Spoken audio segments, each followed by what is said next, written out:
کسی امام کے پیچھے دل میں کہتے ہیں کراہت آ جائے کسی اس کے فعل سے، تو اس کے پیچھے نماز پڑھنا جو ہے وہ کہا جاتا ہے کہ جائز نہیں ہے، نہ پڑھے بندہ نماز اس کے پیچھے، لیکن مجبوری یہ ہو کہ مسجد وہاں پہ نزدیک ہے کہ وہ پھر کیا کرے؟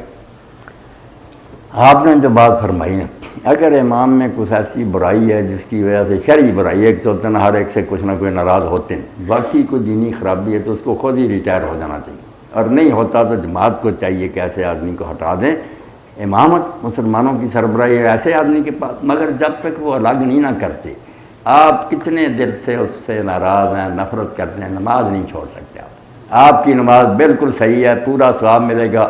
یہ تو بنو امیہ کا دور، بعد میں ایسے ایسے ظالم آئے، شراب پی کر نماز پڑھاتے تھے، صحابہ نے چھوڑی۔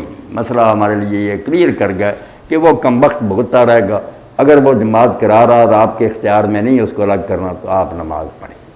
نماز الگ نہیں پڑھ سکتے، نہ چھوڑ سکتے ہیں جماعت کو۔ جماعت کی بڑی اہمیت، نہ فرقہ دیکھیں گے ہم، نہ عقیدہ دیکھیں گے، نہ کوئی اس کے عمل دیکھیں گے، اس کو اپنا آپ درست کرنا چاہیے۔ پڑھنے والوں کی نماز، اللہ کے رسول علیہ السلام نے فرمایا میرے بعد ایسے لوگ بھی آئیں گے جو بے وقت نمازیں پڑھیں، اور ایسا دور بھی ہے کہ لوگ جمعہ پڑھنے گئے اور دیکھا کہ اثر کا وقت بھی جا رہا، اتنی لمبی بکواس شروع کرتے ہیں حجاج عالم، تو لوگ جو تھے نا صحابہ اور تابعین کھڑے ہو کر پھر نہیں پڑھ سکتے تھے، وہ بیچارے بیٹھے بیٹھے اشارے سے ہاتھ بھی نہیں اٹھاتے، پتہ نہ چلے قتل کر دیتے۔ اتنی بے بسی اس وقت ہو گئی تھی جو اب تک تو بہت آگے بڑھ گئی، تو بیٹھے بیٹھے نماز۔